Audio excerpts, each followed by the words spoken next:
Hi అండి, welcome to SS cookings and blogs. ఈరోజు మన వీడియో వచ్చేసి ఏంటంటే మనకి బఠానీ చాట్ ఎలా ప్రిపేర్ చేసుకోవాలో చూసేద్దామండి.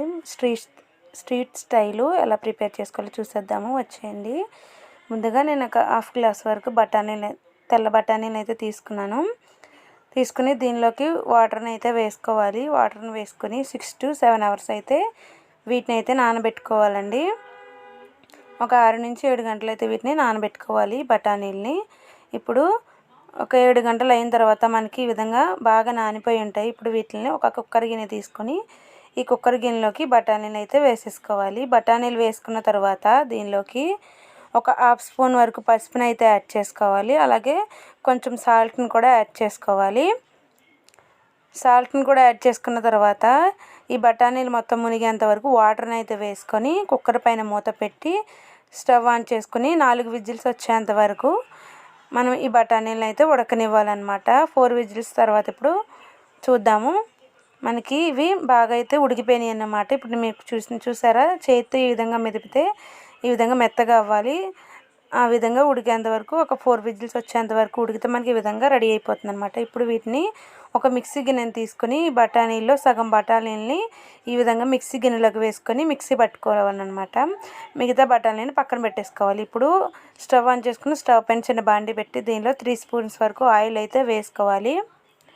ఆయిల్ వేసుకుని చిన్న ముక్కలుగా కట్ చేసుకున్న ఒక ఉల్లిపాయ, అలాగే చిన్న ముక్కలుగా కట్ చేసిన ఒక టమాటాల ముక్కలను కూడా వేసుకుని ఈ విధంగా ఫ్రై చేసుకోవాలి. దీనిలోకి హాఫ్ స్పూన్ వరకు అల్లం వెల్లుల్లి పేస్ట్ వేసుకొని ఇది పచ్చివాసన పోయేంత వరకు ఒక 2 నిమిషాలు అయితే మీడియం ఫ్లేమ్లో ఉంచుకొని మగ్గనివ్వాలి. ఈ విధంగా మగ్గిన తర్వాత చూస్తున్నారు కదా, పచ్చివాసన పోయి ఈ విధంగా బాగా మగ్గినాయి. ఇప్పుడు మగ్గిన తర్వాత దీనిలోకి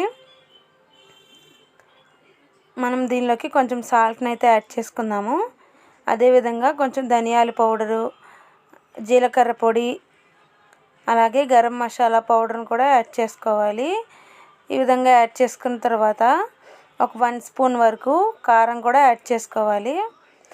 యాడ్ చేసుకుని ఈ విధంగా మొత్తం అయితే మిక్స్ చేసేసుకోవాలి. ఈ విధంగా మిక్స్ చేసుకొని మనం ముందుగా మిక్సీ పట్టుకున్నాం కదా సగం బఠానీలని, ఆ మిక్సీ పట్టిన బఠానీ పేస్ట్ని కూడా దీనిలో వేసేసుకొని ఈ విధంగా మొత్తాన్ని అయితే మళ్ళీ ఒకసారి మిక్స్ చేసేసుకోవాలి. చాలా టేస్ట్గా ఉంటుందండి. మనం బయట కొనుక్కొచ్చి తినేదానికన్నా ఇంకా చాలా టేస్ట్గా ఉంటుందన్నమాట. ఈ విధంగా ప్రిపేర్ చేసుకోండి. అలాగే మిగతా సగం బఠానీలు ఉన్నాయి కదా, బఠానీలు వాటర్తో సహా వేసేసుకోండి. అలాగే కొన్ని మిక్సీ గిన్నెలో వాటర్ వేసుకుని ఆ వాటర్ని కూడా వేసేసుకొని దీన్ని ఒకసారి మొత్తం మిక్స్ చేసుకోవాలి. ఈ విధంగా మిక్స్ చేసుకొని దీనిపైన మూత పెట్టి ఒక 5 నిమిషాలు ఉడకనిస్తే మనకి బఠానీ చాట్ అయితే రెడీ అయిపోతుంది. ఈ విధంగా చూస్తున్నారు కదా, దగ్గర పడిపోయింది. ఒక 5 నిమిషాలు అయితే ఇప్పుడు మనం స్టవ్ని అయితే ఆఫ్ చేసేసుకోవాలి. స్టవ్ని ఆఫ్ చేసేసుకొని ఇప్పుడు మనం వీటిని ఒక ప్లేట్లోకి అయితే తీసుకుందాము. స్టవ్ని అయితే ఆఫ్ చేసేసుకుని ఇప్పుడు ఒక ప్లేట్లోకి అయితే బఠానీ చాట్ని అయితే వేసేసుకుంటున్నాను. ఈ విధంగా బఠానీ చాట్ని ప్లేట్లోకి వేసేసుకొని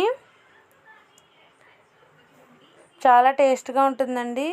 మనం బయట పానీపూరి బండి దగ్గర తింటూ ఉంటాం కదా, సేమ్ దానిలాగే ఉంటుంది. చాలా టేస్ట్ ఉంటుంది అనమాట. ఇప్పుడు ప్లేట్లోకి వేసుకొని చిన్న ముక్కలుగా తరిగిన ఉల్లిపాయలను వేసుకోవాలి. అలాగే టమాటాల ముక్కలు కూడా వేసుకోవాలి. అదేవిధంగా సన్నగా తరిగిన కొత్తిమీరను కూడా ఈ విధంగా పైన వేసుకొని గార్నిష్ చేసుకుంటే చాలా బాగుంటుందండి చూడడానికి కూడా. అదేవిధంగా టేస్ట్ కూడా చాలా బాగుంటుంది. అదేవిధంగా ఈ విధంగా మిక్చర్ని కూడా కొంచెం అయితే వేసుకుంటున్నాను. అదేవిధంగా దీనిలోకి కొన్ని కార్న్ చిప్స్ని అయితే వేసుకుంటున్నానండి. ఈ విధంగా వేసుకొని మనం ఆయిల్లో ఫ్రై చేసుకున్న పల్లీలను కూడా యాడ్ చేసుకుంటున్నాను. ఇవి నేను ఆయిల్లో అయితే ఫ్రై చేసుకున్నాను, వాటిని కూడా యాడ్ చేసుకుంటున్నాను. అదేవిధంగా యాడ్ చేసుకుంటున్నాను. చాలా టేస్ట్గా ఉంటుందండి. మీరు కూడా ఒకసారి ఈ విధంగా అయితే ప్రిపేర్ చేసుకోండి. బఠానీ మసాలా చాట్ని అయితే ప్రిపేర్ చేసేసుకోండి. ఇప్పుడు దీనిపైన మనం కొంచెం లెమన్ జ్యూస్ని కూడా యాడ్ చేసుకొని తింటే సూపర్ టేస్ట్ ఉంటుందండి. ఒక్కసారి ఈ విధంగా అయితే ప్రిపేర్ చేసుకోండి. ఇప్పుడు నేను ఒక నిమ్మకాయని తీసుకొని ఈ లెమన్ వాటర్ని కూడా యాడ్ చేసుకుంటున్నాను. ఇప్పుడు కానీ మీరు టేస్ట్ చూసారంటే అబ్బా, ఇక్కడ నుంచి మీరే చేసుకొని తింటారనమాట. చాలా టేస్ట్గా ఉంటుంది ఈ బఠానీ మసాలా చాట్ అనేది. ఈ వీడియో మీకు నచ్చినట్లయితే ప్లీజ్ లైక్ చేసి షేర్ చేసి సబ్స్క్రైబ్ చేసుకోండి. థ్యాంక్స్ అండి. Thank you for watching. Bye bye.